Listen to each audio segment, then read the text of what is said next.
ಯಾರಿನಿ ಮೋಹಿನಿ.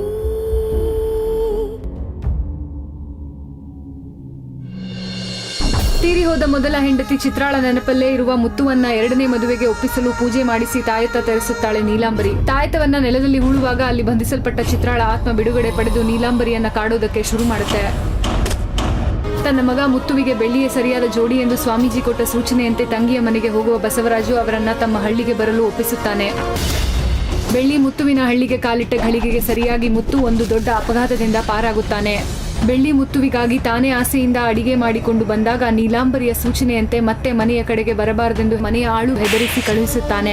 ಬೆಳ್ಳಿ ಅಳುತ್ತಾ ರಸ್ತೆಯಲ್ಲಿ ಬರುವಾಗ ಮೋಹಿನಿಯ ಮಾಯೆ ಅವಳಿಗೆ ಮುತ್ತು ಮಾವ ಎದುರಾಗುವಂತೆ ಮಾಡುತ್ತದೆ. ಮುತ್ತು ನೀಲಾಂಬರಿಯ ಎದುರಲ್ಲೇ ಬೆಳ್ಳಿಗೆ ಈ ಮನೆಯಲ್ಲಿ ತನ್ನಷ್ಟೇ ಅಧಿಕಾರ ಇರುವುದೆಂದು ಘೋಷಿಸುತ್ತಾನೆ. ಇದರಿಂದ ನೀಲಾಂಬರಿಯ ಆಟಕ್ಕೆ ಮೊದಲ ಪೆಟ್ಟು ಬಿದ್ದರೆ ಮುತ್ತು ಮಾವನನ್ನ ಮದುವೆಯಾಗಬೇಕೆನ್ನುವ ಬೆಳ್ಳಿಯ ಆಸೆಗೆ ರೆಕ್ಕೆ ಬಂದಂತಾಗುತ್ತದೆ. ನಾಳೆ ಬೆಳಿಗ್ಗೆ ಸೂರ್ಯ ಹುಟ್ಟೋದನ್ನ ಅವ್ರು ನೋಡಬಾರ್ದು ಅಷ್ಟೇ. ಇದನ್ನ ನೋಡಿ ಸುಮ್ಮನಿರ್ತಾಳ ಮೋಹಿನಿ. ಅಪ್ಪಿ ತಪ್ಪಿ ಕೂಡ ನಮ್ಮ ಮನೆ ಕಡೆ ಸುಳಿಬಾರ್ದು. ಹೋಗು ಹೋಗು ಅಂತ ಹೇಳ್ದೆ ತಾನೆ. ಏನ್ ಮುಖ ನೋಡ್ತೀಯಾ? ಹಿತ್ಲಲ್ಲಿ ಹೋಗಿ ನಿಂತಿರು, ದುಡ್ಡು ಕೊಡ್ತೀನಿ, ತಗೊಂಡು ಹೋಗು. ಸರಿಮಾ. ನಮ್ಮ ಮುತ್ತು ಮಾವ ಅಂದ್ರೆ ಸುಮ್ನೆನಾ? ನನ್ಗೋಸ್ಕರ ಅವ್ರ ಮೇಲೆ ಕೆಂಡನೆ ಕಾರ್ಬಿಟ್ರಲ್ಲ ಮಾವ. ನಿನಗೇನಾದ್ರೂ ಆದ್ರೆ ನೋಡ್ಕೊಂಡು ಸುಮ್ಮನೆ ಇರಕ್ಕಾಗುತ್ತಾ? ಒಬ್ಬೊಬ್ರಿಗೂ ಚರ್ಮ ಸುಲ್ದು ಬಿಡ್ತೀನಿ.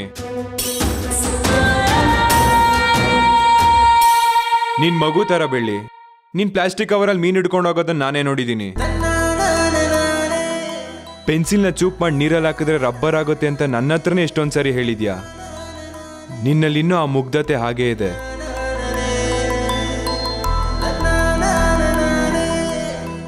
ನೀನು ಕೆಟ್ಟದಾದ್ರೂ ಪರವಾಗಿಲ್ಲ, ಬೇರೆಯವ್ರಿಗೆ ಒಳ್ಳೇದಾಗ್ಲಿ ಅನ್ನೋ ಒಳ್ಳೆ ಮನ್ಸು ನಿಂದು. ಅಂಥದ್ರಲ್ಲಿ ನಿನ್ ಮೇಲೆ ಕೈ ಮಾಡಿದ್ರೆ ಕೋಪ ಬರ್ದೇ ಇರುತ್ತಾ? ಚಿಕ್ಕಮ್ಮ ಅವ್ನ್ ಗೊಡಿದ್ರು ಅಂತ ಸುಮ್ನಾದೆ. ಇಲ್ಲ ಅಂದಿದ್ರೆ ಅವನ್ಗೊಂದ್ ಗತಿ ಕಾಣಿಸ್ತಿದ್ದೆ. ಇನ್ನೊಂದ್ಸರ್ತಿ ಈ ತರ ಎಲ್ಲ ಆಗಲ್ಲ, ಸರಿನಾ? ಸರಿ. ಈಗೋಗಿ ಊಟ ಮಾಡು. ನಾನು ಊಟ ಮಾಡದ? ನಿಮ್ಗೋಸ್ಕರ ಮೀನ್ ಸಾರು ಮಾಡ್ಕೊಂಡು ಬಂದಿದ್ದೀನಿ. ಹೋಗಿ ಕೈ ಕಾಲು ಮುಖ ತೊಳ್ಕೊಂಡು ಬನ್ನಿ, ನಿಮಗೆ ಊಟ ಬಡಿಸ್ತೀನಿ.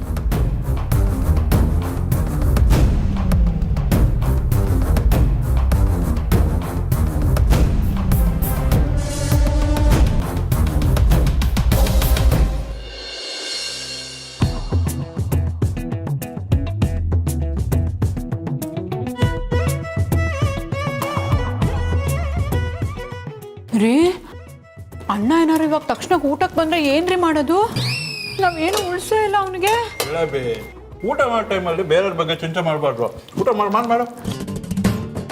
ಅಟ್ಟು, ನಾನು ಇಷ್ಟು ಸೀರಿಯಸ್ ಆಗಿ ಮಾತಾಡ್ತಾ ಇದ್ದೀನಿ, ನೀವು ಸುಮ್ಮನೆ ತಿಂತಾನೆ ಇದ್ದೀರಲ್ಲ. ಆಹಾ, ಏನು ಸೂಪರಾಗಿ ಮಾಡಿದ ಮೀನು. ಅಯ್ಯೋ ಯೋ ಯೋ ಯೋ ಯೋ ಯೋ ಇದೇನಪ್ಪ ಇದು? ಸಮುದ್ರದಲ್ಲಿರೋ ಮೀನೆಲ್ಲ ಸುನಾಮಿ ಬಂದು ನಮ್ಮನೆ ಟೇಬಲ್ ಮೇಲೆ ಬಂದು ಬಿದ್ದಿದೆಯಲ್ಲಪ್ಪ.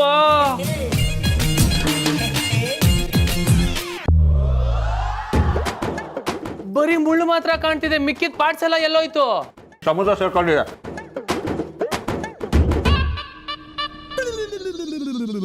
ನಮ್ಮ ಯಜಮಾನ್ರು ಊಟ ಮಾಡ್ಬೇಕ್ರೆ ಯಾಕೋ ಕಣ್ಣು ಹಾಕ್ತೀಯಾ? ಅವ್ರಿಗೆ ದೃಷ್ಟಿ ಆಗುತ್ತೆ. ಪಾಪ ಅವ್ರು ತಿನ್ನೋದೇ ಕಡಿಮೆ. ಇಷ್ಟೆಲ್ಲ ಮೀನುಗಳನ್ನ ಸಾಯಿಸಿರೋದಕ್ಕೆ ಬ್ರೂ ಕ್ಲಾಸ್ ಅವ್ರಿಗೆ ಕಂಪ್ಲೇಂಟ್ ಕೊಟ್ಟು ನಿಮ್ಮಿಬ್ರು ಮೇಲೆ ಕೇಸ್ ಹಾಕ್ಸ್ಬಿಡ್ತೀನಿ, ನೋಡ್ತಾ ಇರೋ. ಅದೇನ್ ಮಾಡ್ತೀಯ ಮಾಡ್ಕೋ ಹೋಗಲೋ. ಬಂದ್ಬಿಟ್ಟ ಹೇಳಕ್ಕೆ. ಕರೆಕ್ಟ್ ಜಿಲೇಬಿ. ಬೆಳಗ್ಗೆನೆ ಗತಿ ಇಲ್ದಿರೋರ್ ತರ ತಿಂತಾರೆ. ನೀವ್ ತಿನ್ನಿ ಪಟ್ಟು. ಬಾವಾ, ನೀವ್ಯಾಕೆ ಒಂದು ಕೆಲಸ ಮಾಡಬಾರ್ದು? ಲೋನಲ್ಲಿ ಬೋಟ್ ತಗೊಂಡು ಸೀದಾ ಸಮುದ್ರಕ್ಕೆ ಹೋಗಿ ಬಲೆ ಹಾಕಿ ಫ್ರೆಶ್ ಆಗಿ ಮೀನು ಹಿಡಿದು ಅಲ್ಲೇ ಫ್ರೈ ಮಾಡ್ಕೊಂಡು ಯಾಕೆ ತಿನ್ಬಾರ್ದು? ಏಯ್, ಈಗ ನಿನ್ನಿಂದ ಹೋಗ್ತೀಯೋ ಅಥವಾ ಅಮ್ಮನ್ ಕರೀಲೋ? ಬಕಾಸುರಂಗೆ ಸೈಡ್ ಹೊಡಿಯೋರು ಎಲ್ಲಿದ್ದಾರೆ ಅಂತ ಯೋಚನೆ ಮಾಡ್ತಿದ್ದೆ ಬಾವಾ. ಅವ್ರು ನಮ್ಮನೆಲ್ಲೇ ಇದ್ದಾರೆ. ತಿನ್ನಿ ತಿನ್ನಿ ತಿನ್ನಿ, ಚೆನ್ನಾಗಿ ತಿನ್ನಿ. ನಿಮ್ಮಿಬ್ರಿಗೂ ಲೂಸ್ ಮೋಷನ್ ಆಗ್ಲಿಲ್ಲ ಅಂದ್ರೆ ಅವಾಗ ಫೋನ್ ಮಾಡಿ ಕೇಳು. ಹೋಗ ಜಿಲೇಬಿ, ನೀನ್ ತಲೆ ಕೆಡಿಸ್ಕೊಳ. ತಗೋ, ಇನ್ನೊಂದು ಮೀನು ಹಾಕೊಂಡು ತಿನ್ನು ಚೆನ್ನಾಗಲ್ಲ. ಪಟ್ಟು, ನಾನು ಹೋಗಿ ಕ್ಯಾರಿಯರ್ ಅಲ್ಲೇ ಇಟ್ಬಿಟ್ಟು ಬಂದ್ಬಿಡ್ತೀನಿ. ಇಲ್ಲ ಅಂದ್ರೆ ನಾವೇ ತಿಂದಿದ್ದು ಅಂತ ಗೊತ್ತಾಗ್ಬಿಡತ್ತೆ. ಸರಿ ಇಟ್ಕೊಂಡ್ಬಿಡು. ಮಾವ ನೀವೆಷ್ಟು ಹೊಟ್ಟೆ ಹಸ್ಕೊಂಡ್ ಬಂದಿರ್ತೀರಾ. ನಾನ್ ನಿಮ್ಗೆ ಬೇಗ ಊಟ ಬಡಿಸ್ಬೇಕಾಗಿತ್ತು, ಆದ್ರೆ ನನ್ನಿಂದಾನೇ ಲೇಟ್ ಆಗೋಯ್ತು. ಅಯ್ಯೋ, ನೀನ್ ಈ ತರ ಉಸಿರು ಕಟ್ಕೊಂಡು ಮಾತಾಡಿದ್ರೆ ನಾನೇನಂತ ಮಾತಾಡ್ಲಿ? ನೀನ್ ಚೆನ್ನಾಗೇ ಅಡ್ಗೆ ಮಾಡ್ಕೊಂಡ್ ಬಂದಿರ್ತಿ ಅಂತ ನನಗೆ ಗೊತ್ತು. ಅದಕ್ಕೆ ನಿಂಗೆ ಏನಾದ್ರೂ ಕೊಡಿಸ್ತೀನಿ, ಸರಿನಾ? ಏನ್ ತಂದ್ ಕೊಡ್ತೀರಾ ಮಾವ? ನಿನಗೆ ತುಂಬಾ ಇಷ್ಟ ಆಗಿರೋ ಸೀಗಡಿ ಮೀನು. ಸಂಜೆ ಮಾರ್ಕೆಟ್ಗೆ ಹೋಗಿ ತಗೊಂಬರ್ತೀನಿ, ಖುಷಿನಾ? ತುಂಬಾ ಅಂದ್ರೆ ತುಂಬಾ ಖುಷಿ ಮಾವ. ಸರಿ ನಡಿ, ಊಟ ಬಡ್ಸು. ಬನ್ನಿ ಮಾವ. ಬಂದೆ ಬಂದೆ. ನಿಮ್ಗೋಸ್ಕರ ಎಷ್ಟು ತರ ಅಡ್ಗೆ ಮಾಡ್ಕೊಂಡು ತಂದಿದ್ದೀನಿ ಗೊತ್ತಾ? ಎಷ್ಟೊತ್ತಾದ್ರೂ ಪರವಾಗಿಲ್ಲ, ಹೊಟ್ಟೆ ತುಂಬಾ ಊಟ ಮಾಡ್ಬೇಕು. ಸರಿ ಬಡ್ಸು.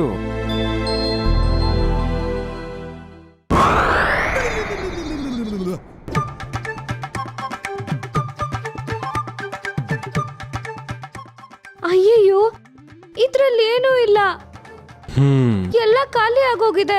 ಅದಕ್ಕೆ ಯಾಕೆ ಬೇಜಾರು ಮಾಡ್ಕೋತೀಯ? ಸರಿಯಾಗಿ ನೆನ್ಪು ಮಾಡ್ಕೋ, ನೀನ್ ಬರ್ಬೇಕಾದ್ರೆಲ್ಲ ತಗೊಂಬಂದ ಅಂತ. ಹೂ ಮಾವ, ಎಲ್ಲ ತಗೊಂಡ್ ಬಂದೆ. ಮೊದಲು ಮಾರ್ಕೆಟ್ಗೆ ಹೋದೆ, ಮೀನ್ ತಗೊಂಡೆ. ಮೀನ್ ತಗೊಂಡು ಮನೆಗೆ ಬಂದು ನಾನೇ ಕ್ಲೀನ್ ಮಾಡಿ ಸಾಂಬಾರ್ ಮಾಡಿದೆ. ಅನ್ನನೂ ನಾನೇ ಮಾಡಿದೆ. ಆದ್ರೆ ಇಲ್ಲಿ ಬರೋ ಅಷ್ಟರಲ್ಲಿ ಆಮೇಲೆ ಹಾ, ಈಗ ನೆನ್ಪಾಯ್ತು ಮಾವ. ಅಮ್ಮಂಗೆ ಬಾಕ್ಸಿಗೆ ತುಂಬಾಕ್ ಹೇಳಿದ್ದೆ, ಅವರು ಸರಿಯಾಗಿ ತುಂಬೋದನ್ನ ಮರ್ತೋಗಿದ್ದಾರೆ ಅನ್ಸತ್ತೆ. ಒಂದ್ 10 ನಿಮಿಷ ಇರಿ, ಹಿಂಗೋಗಿ ಹಿಂಗ್ ತಂದ್ಬಿಡ್ತೀನಿ. ಇರು 1 ನಿಮಿಷ.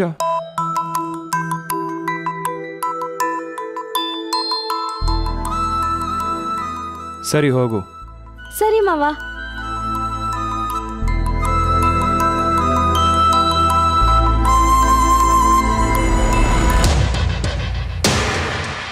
ಇದರಲ್ಲಿ ನೀನು ಕೇಳಿದ್ದಕ್ಕಿಂತ 2ರಷ್ಟಿದೆ. ಈಗ ಬಂದಿದ್ಲಲ್ಲ ಆ ಹುಡುಗಿ ಹೆಸರು ಬೆಳ್ಳಿ. ಇವತ್ತು ರಾತ್ರಿನೇ ಅವಳ ಮನೆ ಎಲ್ಲಿದೆ ಅಂತ ಕಂಡು ಹಿಡಿದು ಅವಳ ಅಜ್ಜಿನ, ಅವಳನ್ನ, ಅವಳ ತಾಯಿನ ಈ ಊರು ಬಿಟ್ಟೆ ಓಡಿಸ್ತೀಯ. ನೀನು ಹೊಡಿತೀಯೋ ಬಡಿತೀಯೋ ಅದು ನಿನಗೆ ಬಿಟ್ಟಿದ್ದು. ನಾಳೆ ಬೆಳಿಗ್ಗೆ ಸೂರ್ಯ ಹುಟ್ಟೋದನ್ನ ಅವ್ರು ನೋಡಬಾರ್ದು ಅಷ್ಟೇ.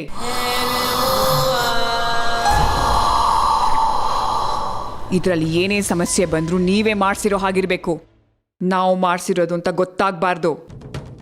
ನಾಳೆ ಸಮಸ್ಯೆ ದೊಡ್ಡದಾಗಿ ಯಾರಾದರೂ ಕೇಳಿದ್ರೆ ಅವಳು ನಿನ್ನ ಕೆನ್ನೆ ಕೊಡೋದು, ಅವಮಾನ ಮಾಡೋದು, ಅದಕ್ಕೆ ನಾನು ಸೇಡು ತೀರಿಸ್ಕೊಂಡೆ ಅಂತ ಹೇಳಬೇಕು. ಸರಿ. ಒಬ್ಬರಿಗೆ ತೊಂದರೆ ಕೊಡೋದು ದೊಡ್ಡ ವಿಷಯ ಅಲ್ಲ, ಅದು ಯಾರಿಗೂ ಗೊತ್ತಾಗದೆ ಇರೋ ಹಾಗೆ ನೋಡ್ಕೊಳ್ಳೋದು ದೊಡ್ಡ ವಿಷಯ. ಅದು ನಿನಗೆ ಬಿಟ್ಟಿದ್ದು. ಇದು ಬರೀ ಅಡ್ವಾನ್ಸ್ ಅಷ್ಟೇ. ಕೆಲಸ ಮುಗಿದ ಮೇಲೆ ಇದಕ್ಕಿಂತ ಹೆಚ್ಚಿನ ಹಣ ಸಿಗತ್ತೆ. ನಾವು ಅವ್ರ ಮೇಲೆ ಕೈ ಮಾಡಿದ್ರೆ ಸಮಸ್ಯೆ ದೊಡ್ಡದಾಗಲ್ವಾ ಅಮ್ಮ? ಈ ಊರಲ್ಲಿ ಅವ್ರ ಕಡೆಯವರು ಅಂತ ಯಾರೂ ಇಲ್ಲ. ಅವ್ರನ್ನ ಬರೀ ಹೊಡೆಯೋದಲ್ಲ, ಕೈ ಮುರಿದ್ರು ಯಾರೂ ಕೇಳೋರಿಲ್ಲ. ಪಕ್ಕದ ಮನೆಯವ್ರು ಬಂದ್ರು, ಲೈಟ್ ಇರಲಿಲ್ಲ, ದೊಣ್ಣೆ ತಗೊಂಡು ಹೋಗೋದು ಮರ್ತೋದ್ವಿ ಅನ್ನೋ ಕತೆ ಎಲ್ಲ ಹೇಳೋ ಆಗಿಲ್ಲ. ಕೆಲಸ ಆಗಬೇಕು ಅಷ್ಟೇ. ಸರಿ ಅಮ್ಮ, ಮಾಡ್ತೀವಿ.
ಬೈರಾ, ಕಾರ್ತಿಕ್,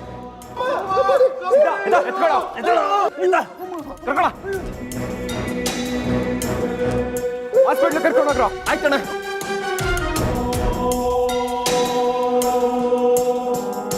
ಏನಾಯ್ತು?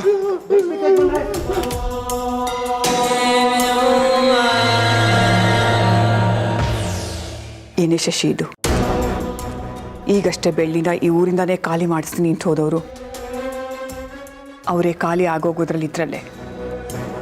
ನನಗೆ ಯಾಕೋ ತುಂಬ ಹೆದರಿಕೆ ಆಗ್ತಿದೆ.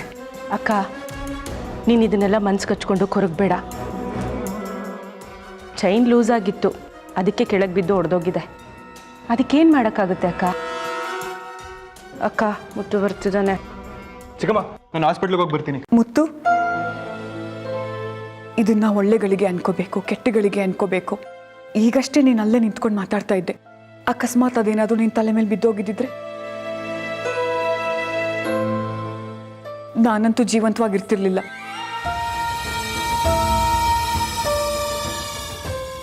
ನೀವೇನು ಚಿಕ್ಕಮ್ಮ ಏನೇನೋ ಯೋಚನೆ ಮಾಡ್ತೀರಾ? ಒಂದು ಕೆಟ್ಟದ್ರಲ್ಲೂ ಒಳ್ಳೇದನ್ನು ಯೋಚನೆ ಮಾಡಿ. ಸದ್ಯ ನಮ್ಮನೆಯವ್ರ ತಲೆ ಮೇಲೆ ಅದು ಬೀಳಲಿಲ್ಲ.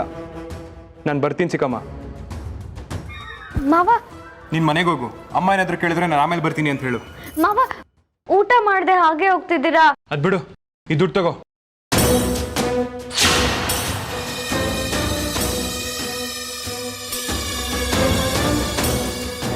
ಹುಷಾರಾಗಿ ಮನೆಗೆ ಹೋಗು. ಮುತ್ತು ಏನಾಯ್ತು? ಒಂದು ನಿಮಿಷ, ಆಮೇಲೆ ಹೇಳ್ತೀನಿರಪ್ಪ.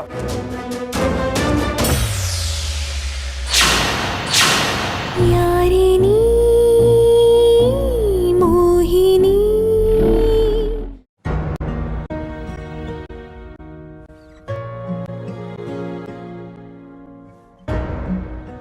ಮಾವಯ್ಯ, ಮುತ್ತು ಮಾವ ಊಟ ಮಾಡದೆ ಹಾಗೆ ಹೋದ್ರು. ಅದಕ್ಕೆಲ್ಲ ತಲೆ ಕೆಡಿಸ್ಕೊಡ ಬೆಳ್ಳಿ. ಇನ್ಮೇಲೆ ನೀನು ಕೈಯಾರೆ ಮಾಡಿದ ಅಡುಗೆನೇ ಮುತ್ತು ತಿಂತಾನೆ. ಅದನ್ನು ಯಾರ ಕೈಯಿಂದ ತಪ್ಸೋಕ್ಕಾಗಲ್ಲ ಅನ್ನೋ ವಿಚಾರ ಆ ದೇವ್ರು ನನಗೆ ಅರ್ಥ ಮಾಡಿಸಿದ್ದಾನೆ. ಸರಿ ಮಾವಯ್ಯ, ನಾನು ಹೋಗಿ ಬರ್ತೀನಿ. ಹೋಗಿ ಬಾಮ್ಮ.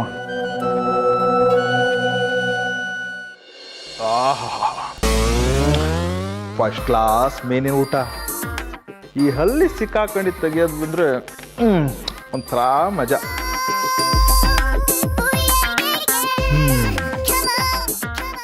ಸ್ವಿಚ್ ಹಾಕ್ರು ಅಂದರೆ ಕೆಳಗೆ ಲೈಟ್ ಬೀಳ್ಸಿ ಹೊಡೆದಾಕಿದ್ದಾರೆ ಮೋಟಾಳ್ರು.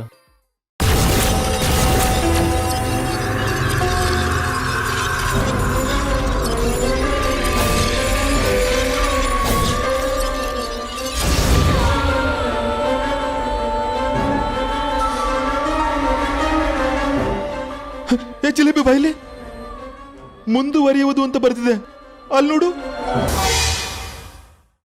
ಪಟ್ಟು ಮುಂದುವರಿಯುವುದು ಅಂತ ಬರೆಯೋಕೆ ಇದೇನು ಡೈಲಿ ಬರೋ ಸೀರಿಯಲ್ಲ ಇಲ್ಲ ನ್ಯೂಸ್ ಪೇಪರಾ?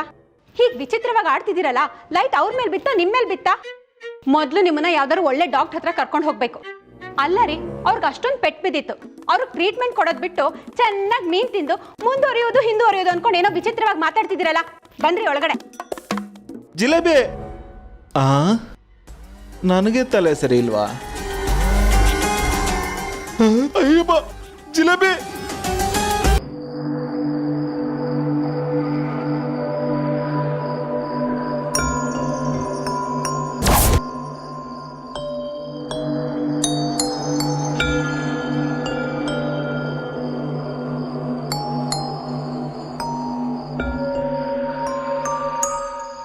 ಅಕ್ಕ,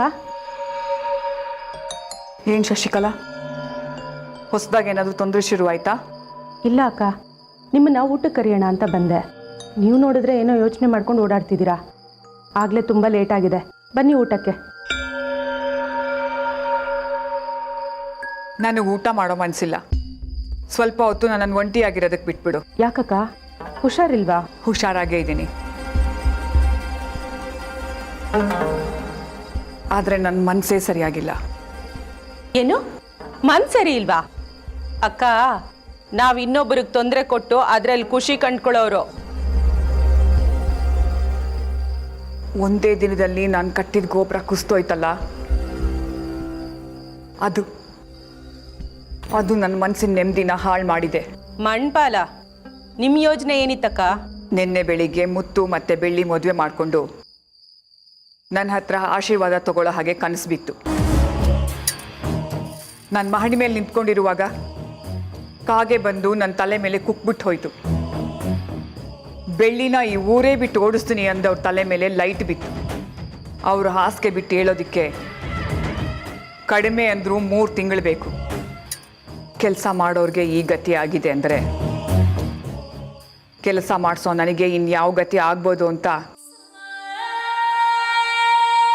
ಯೋಚನೆ ಆಗಿದೆ. ಅಷ್ಟೇ ಅಲ್ಲ, ಬೈರ ಬಂದು ಇನ್ನೊಂದು ವಿಷಯನೂ ಹೇಳ್ಬಿಟ್ಟು ಹೋಗಿದ್ದಾನೆ. ಏನಕ್ಕ ಅದು? ಬೆಳಿಗ್ಗೆ ರೈಸ್ ಮಿಲ್ಲಲ್ಲಿ ಮುತ್ತುಗೆ ಒಂದು ದೊಡ್ಡ ಗಂಡಾಂತರ ಎದುರಾಗಿತ್ತಂತೆ. ಅವನ ಕೈಯಲ್ಲಿದ್ದ ಫೋನ್ ಕೆಳಗಡೆ ಬಿದ್ದಿದ್ರಿಂದ ಅವನು ಪ್ರಾಣಾಪಾಯದಿಂದ ಪಾರಾಗಿದ್ದಾನೆ. ಆದರೆ ಅವನು ನನಗೆ ಹೇಳ್ದೆ ಮುಚ್ಚಿಟ್ಟಿದ್ದ. ಅದೇ ನನಗೀಗ ಹೆದರಿಕೆಗೆ ಕಾರಣ ಆಗಿರೋದು.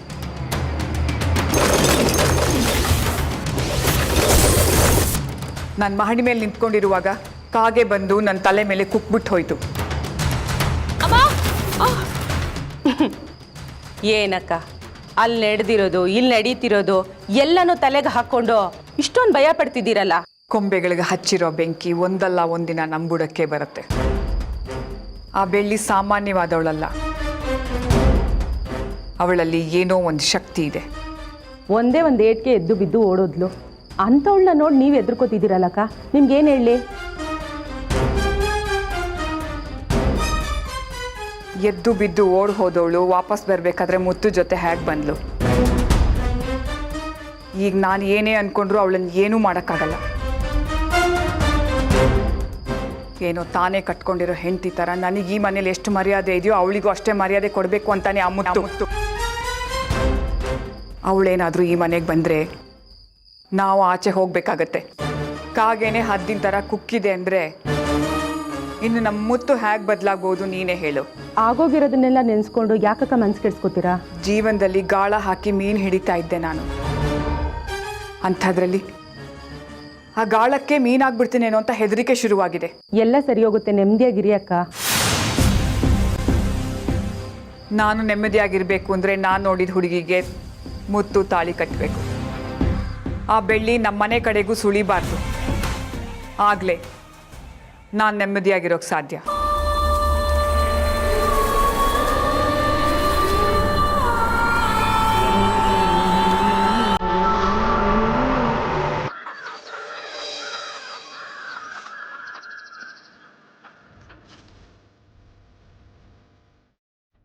ಏ ಬೆಳ್ಳಿ, ನಿಮ್ಮಮ್ಮ ಅವಾಗ್ಲಿಂದ ಊಟಕ್ಕೆ ಕರಿತಾ ಇದ್ದಾಳೆ, ಬೇಗ ಬಾರೆ ಊಟಕ್ಕೆ. ನಂಗೆ ಹಸಿವು ಆಗ್ತಿಲ್ಲ ಅಜ್ಜಿ. ಏನು ಮುತ್ತು ಮಾವನ್ನ ನೋಡಿ ಹಸುವಾಗೋದೇ ನಿಂತೋಗಿದ್ಯಾ? ಅಯ್ಯೋ ಸುಮ್ಮನಿರಜ್ಜಿ. ನನ್ನ ಕೈಯಾರೆ ಮಾಡಿದ ಅಡುಗೆನ ಮುತ್ತು ಮಾವಂಗೆ ಬಡಿಸ್ಲಿಲ್ವಲ್ಲ ಅಂತ ಯೋಚನೆಯಲ್ಲಿದ್ದೀನಿ. ಅದ್ರಲ್ಲಿ ನೀನು ಏನೇನೋ ಹೇಳ್ಬೇಡ. ಕಡೆ ಪಕ್ಷ ಅವ್ರು ತಿನ್ಲಿಲ್ಲ ಅಂದ್ರು ಈ ಮುತ್ತು ಮಾವ ಆದ್ರೂ ತಿನ್ಲಿ ಅಂತ ಮೇವಾಗ್ತಿದ್ದೀನಿ.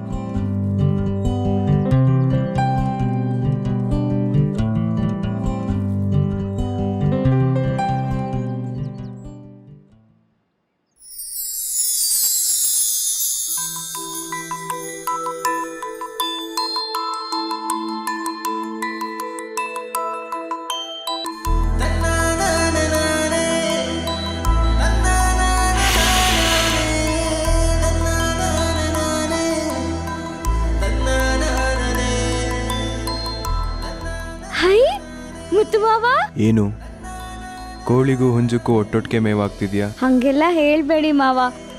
ಇದು ಮುತ್ತು ಮಾವ ಅಂದ್ರೆ ನೀವು, ಅದು ಬೆಳ್ಳಿ ಅಂದ್ರೆ ನಾನು. ಇನ್ಮೇಲೆ ನೀವು ಹಾಗೆ ಕರಿಬೇಕು. ಸರಿ, ನಿನ್ನಿಷ್ಟದಾಗೆ ಆಗ್ಲಿ. ಅಯ್ಯೋ, ನಾನೊಬ್ಳು ದಡ್ಡಿ. ನೀವು ಬಂದಿದ್ ಖುಷಿಲಿ ನಿಮ್ಗೇನು ತಿನ್ನಕ್ ಕೊಡೋದೇ ಮರ್ತೋದೆ. ಇರಿ ಮಾವ, ನಿಮ್ಗೇನಾದ್ರೂ ತರ್ತೀನಿ. ಬೆಳ್ಳಿ, ಊಟ ಯಾವಾಗ ಬೇಕಾದ್ರೂ ಮಾಡ್ಬೋದು. ಅದನ್ನ ಬಿಟ್ಟು ಬೇರೆ ಏನಾದ್ರೂ ಕೊಡ್ಬೋದಲ್ವಾ? ಬೇರೆ ಅಂದ್ರೆ ಏನ್ ಬೇಕು ಮಾವ? ಊಟ ಬೇಡ ಅಂದ್ರೆ ತಿಂಡಿ ತಂದ್ಕೊಡ್ಲಾ? ಅಯ್ಯೋ ಪೆದ್ದು, ಎಲ್ಲಾನು ಬಿಡಿಸಿ ಬಿಡಿಸಿ ಹೇಳಕ್ಕಾಗತ್ತಾ? ನೀನೇ ಅರ್ಥ ಮಾಡ್ಕೊ.